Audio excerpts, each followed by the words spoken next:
자, 모두들 반갑습니다. 진이 인베스트먼트의 강태공 전문가입니다. 자, 금일은 코스피 3700 임박. 과연 이게 무슨 말인가? 왜 코스피가 3700까지 간다는 이야기인가를 놓고 좀 이야기를 해볼 거고요. 그럼 코스피가 3700을 가는 동안, 상승하는 동안에 있어서 과연 워렌 버핏이 어디에 투자했는지, 워렌 버핏이 투자를 하고 있는, 그러면서 외국인들도 올인하는 초대박 저평가 바닥줄을 여러분들에게 공개를 해 보려고 합니다. 그렇기 때문에 늘 말씀드리는 방송을 시작하기에 앞서서 여러분들의 좋아요, 구독하기, 댓글까지는 많은 힘이 된다라고 말씀을 드리면서 오늘의 방송을 시작해 보도록 할게요. 자, 그럼 과연 이 코스피 3700 임박한다, 이거는 과연 무슨 이야기인가? 왜 3700까지 갈 수 있는가? 이거를 이야기를 좀 해봐야 되는데, 지금 시장에 일단 이슈가 뭐가 있습니까? 오늘 시장의 이슈를 놓고 이야기한다고 하면은 이 단일화와 윤석열 후보와 이제 안철수 후보의 단일화, 그 다음에 이제 늘 꾸준하게 이제 이슈가 되고 있는 게 러시아, 우크라이나 관련 이슈밖에 없다라고 보셔야겠죠. 그런 관점에서 오늘 또 이슈가 나온 게 뭐냐고 하면은 바로 이겁니다. 러시아를 뭐한다? 9일부터 MSCI 신흥국 지수에서 퇴출을 시키겠다. 그러다 보니까 이게 사실 우리한테 왜 중요하냐라고 하면은, 자, 러시아가 MSCI 신흥국 지수에서 퇴출이 된다는 거는, 보통의 MSCI 신흥국 지수라는 거는 이제 좀 안전하고 튼튼한 기업들, 그러니까 우량한 기업들의 미래가치 투자, 이런 것들이라고 좀 생각하시면 돼요. 그러다 보니까 좀 안전성 위주로 투자하는 기업들, 외국인들, 기관들의 이런 큰 투자라 보셔야 되는데, 아무래도 러시아가 퇴출이 됨에 따라서 거기에 있던 자금들이 어떻게 된다? 우리 국내 증시도 들어올 확률이 높다라는 거예요. 그러다 보니까 어떤 이야기가 나오냐고 하면은, 러시아가 MSCI 지수에 퇴출이 됨으로 인해 가지고 한국 증시에 8조 정도에는 유입이 되지 않을까라는 좀 이야기가 하는데, 사실 8조라고 하면 굉장히 우스운 자금이긴 해요. 사실 근데 지금 시장에서 외국계 자금이 8조 들어온다면 그래도 나쁜 소식은 아니긴 한데, 그래도 사실 8조라고 하면 좀 무시할 만한 자금이거든요. 그럼에도 왜 제가 코스피 3700까지 또 이야기하고 왜 지금 시장이 또 상승할 수밖에 없을 거라 얘기하느냐? 자, 중요한 거는 뭐냐? 자, MSCI 지수가 러시아가 퇴출이 됐는데, 동시에 우리나라가 뭐 있습니까? 우리나라가 전 세계가 인정하는 굉장한 저평가입니다. 저평가. 실제로 골드만삭스라든지 이런 해외 기업들이 뭐라고 얘기해요? 아시아에서 제일 저평가되어 있는 증시에 저평가되어 있는 나라는 한국이다라고 이야기를 하죠. 사실 이게 지정학적 리스크나 이런 것들 때문에 어쩔 수 없는 부분이긴 하지만, 어찌됐든지 이런 저평가 속에서 우리나라가 어떤 모멘텀을 가지고 있느냐? 우리나라가 바로 뭐한다? 한국도 이르면 2024년에 MSCI 선진지수에 편입이 가능하다. 그러니까 우리나라도 뭐였어요? 우리나라도 MSCI 지수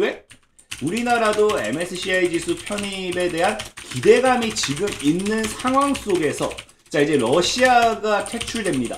그러면 아무래도 이 빈자리를 메꿀 거라는 기대감도 어느 정도 생기지 않을까. 자, 일단 보면은 2024년도라고 이야기하는 이유가 뭐냐고 하면은, 일단은 올해 6월에 워치리스트에 등재될 확률이 좀 있어요. 근데 워치리스트라고 여기 등재된다 해가지고 무조건적으로 바로 편입이 되는 게 아니라, 여기 등재가 되고 나면은 2년에서 3년 정도는 걸려요. 그래서 이거를 기점으로 봤을 때 2024년도를 좀 예상하고 있는 건데, 어쨌든지 보통은 MSCI 선진지수에 편입이 되고 나면 뭐한다? 편입이 돼야지만 뭐합니까? 400억 달러 유입됩니다.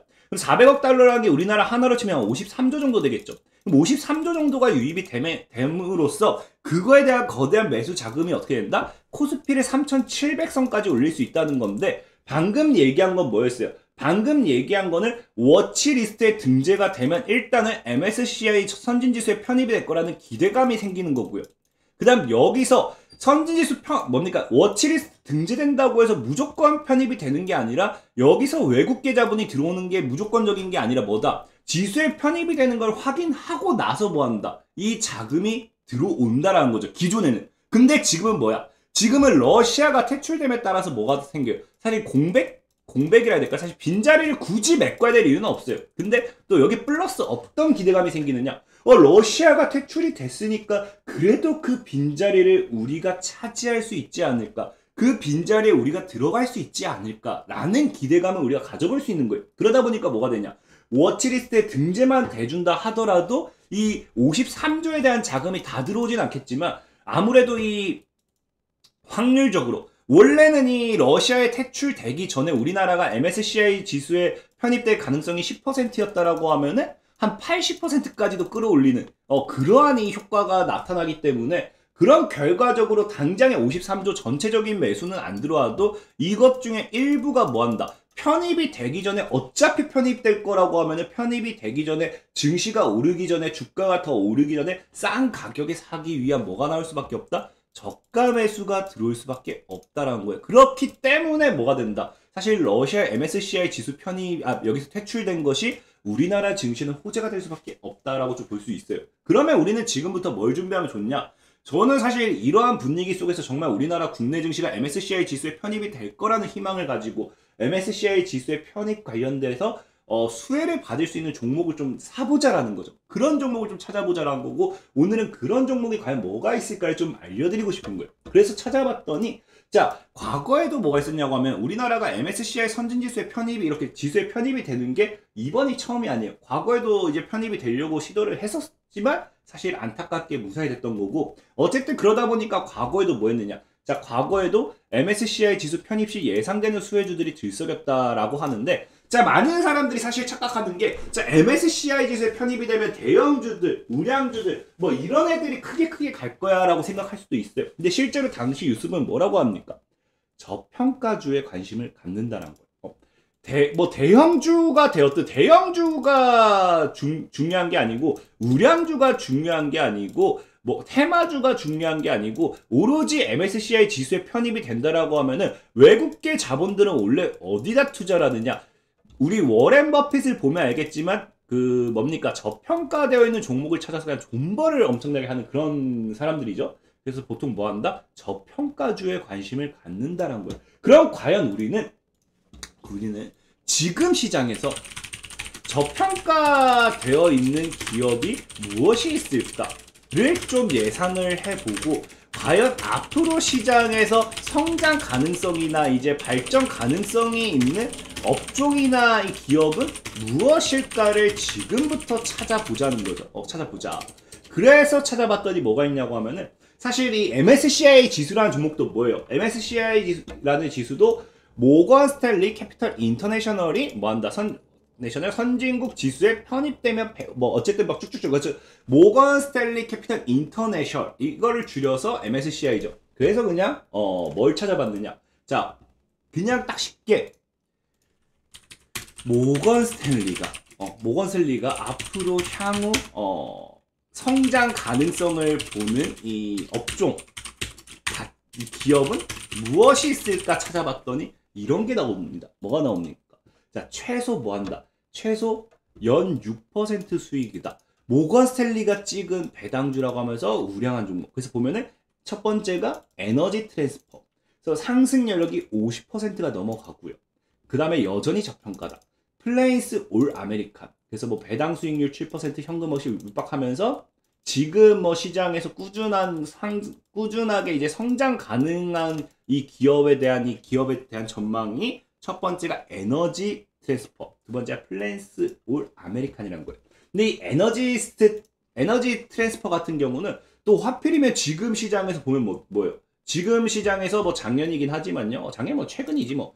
미국에 뭐 한다? 헤지펀드 거물도 뭐 한다? 에너지주에 베팅하면서 헤지펀드 업계 거물 데이비드 데퍼가 뭐 했다? 에너지 관련주에 베팅하면서 여기 에너지 트랜스퍼 주식을 대거 사들였다.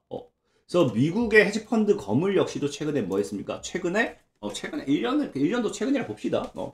뭔가 에너지 트랜스퍼 주식을 대거 사들이면서 뭐 한다? 동시에 이제 모건 스탠리 역시도 조금 뭐 한다? 미래 가치를 보고 있는 기업 중에 하나다. 그럼 과연 이 에너지 트랜스퍼와 그 다음에 이제 방금 얘기했던 이 플레이스 올 아메리칸 이 기업의 공통점을 찾으면 되잖아요. 이제 과연 에너지 트랜스퍼와 이제 플레이스 올 아메리칸의 공통점을 찾으면 앞으로 시장의 이 상승 탄력을 가지고 갈 이 기업이나 이런 것들 좀 알 수 있지 않겠습니까? 그래서 봤더니 뭐가 있냐고 하면 이 두 기업의 공통점 뭡니까? 에너지 저장 및 운송이죠. 저장 및 운송이고 송유관을 통한 천연가스 운송 송반이라고 보시면 돼요. 그래서 보면은 뭐가 되십니까? 에너지 트랜스퍼 같은 경우도 어디 나오지? 자, 미국 에너지 수송 업체 에너지 트랜스퍼가 나오고요. 그 다음에 이제 플레인스 올 아메리칸 역시도 또 다른 미국 에너지 수송 기업입니다. 그렇기 때문에 지금 이 두 기업의 공통점은 에너지 이제 저장 및 운송, 수송이라 보면 되고, 그 여기에 또 엮이는 게 뭐냐고 하면 천연가스. 그래서 지금 이 두 기업의 이 두 가지 기업의 공통점은 천연가스 수송, 수송이라 좀 보면 돼요. 운송 및 수송이지만 수송 쪽으로 좀 더 보시면 됩니다. 근데 하필이면 아까 제가 또 뭐라 했어요? 워렌 버핏이 뭐 한다? 투자한다 했죠. 근데 워렌 버핏 같은 경우도 최근에 뭐 하냐고 하면 워렌 버핏도 뭐 했습니까? 천연가스에 12조 원 토큰 베팅을 하면서 어디에 베팅하느냐? 자, 천연가스 저장과 수송에 뭐 한다? 인수를 하면서 네트워크를 인수하면서 여기에 대한 투자를 하고 있어요. 그럼 지금 뭐 하냐고 하면은 세계적인 거물들, 자, 세계적인 거물들, 투자자들이 뭐 하고 있다? 그 다음에 거물들이 이 천연가스 저장 및 수송 쪽에 집중적인 투자가 이루어지고 있다는 거예요. 그렇다고 하면 만약에 봐봐요. 우리 이 커플링 현상이라고 하죠. 늘 알잖아. 미국 기업에서 뭐가 상승하면 보통의 시장, 외국 시장을 볼 때 뭐 오늘 밤에 뭐 애플 관련해 가지고 애플 관련해서 뭐 전자기기 관련되어 있는 부품들이 뭐 상승을 했다. 미국 시장에서. 그럼 내일 아침에 우리 국내 시장에서 뭐 하느냐? 전자기기 관련되어 있는 이런 부품 관련되어 있는 수혜주들을 눈여겨보라. 이런 게 보통 시황을 분석하는 거예요. 그렇기 때문에 커플링 현상이라는 관점에서 놓고 본다라고 하면은 이 세계적인 거물들, 투자하는 이 기업들의 투자, 이제 세계적인 투자가 뭐가 어디로 이루어지고 있느냐? 그러니까 천연가스 저장 및 수송 쪽으로 이제 투자가 진행되고 있다 하면 이 우리나라 쪽으로도 뭐 합니까? 우리나라 쪽으로도 MSCI 이런 지수의 편입 관련 이 지수 관련해서 아니면은 뭐 MSCI 관련해 가지고 이런 외국계 자본이 들어오기 시작하면 어떻게 갈 수밖에 없다. 방금 얘기했던 천연가스 저장 및 수송 쪽으로 수급이 좀 붙어줄 확률이 높다라는 거예요. 그렇기 때문에 뭘 봐야 되느냐 하면은 제가 보는 관점에서는 그럼 이러한 관점을 통해서 봤을 때 방금 얘기했듯이 MSCI 이 지수에서 제외되고 우리나라가 편입이 될 거라는 기대감을 가지고 간다고 하면 이 아무래도 이 저평가되어 있는 이 천연가스 저장 및 수송 이쪽으로 관련해서 수급이 좀 들어오지 않을까라는 좀 생각을 해보자는 겁니다. 실제로 뭐 사실 이걸 떠나서도 지금 시장 자체가 우리 국내 시장만 봐도 수소차 LNG 발전 증가에 따라서 우리나라 같은 경우도 뭐 수요 증가, 수요도 계속해서 증가하는 추세이기 때문에 아무래도 이런 수송, 저장 및 수송 쪽은 당분간은 계속 이슈가 될 확률이 높아요. 그리고 최근에 결과적으로 그러면 이제 최근에는 또 뭐가 있습니까? 최근에 또 우크라이나 사태죠. 최근에 우크라이나 사태를 통해 가지고 반사 효과. 조선주 잇따라 한다는데 이 조선주 같은 경우도 천연가스 수송 수요 증가할 전망 때문에 결국엔 뭐 최근에도 급등하긴 했죠. 사실은 우리가 그러면 지금 결과적으로는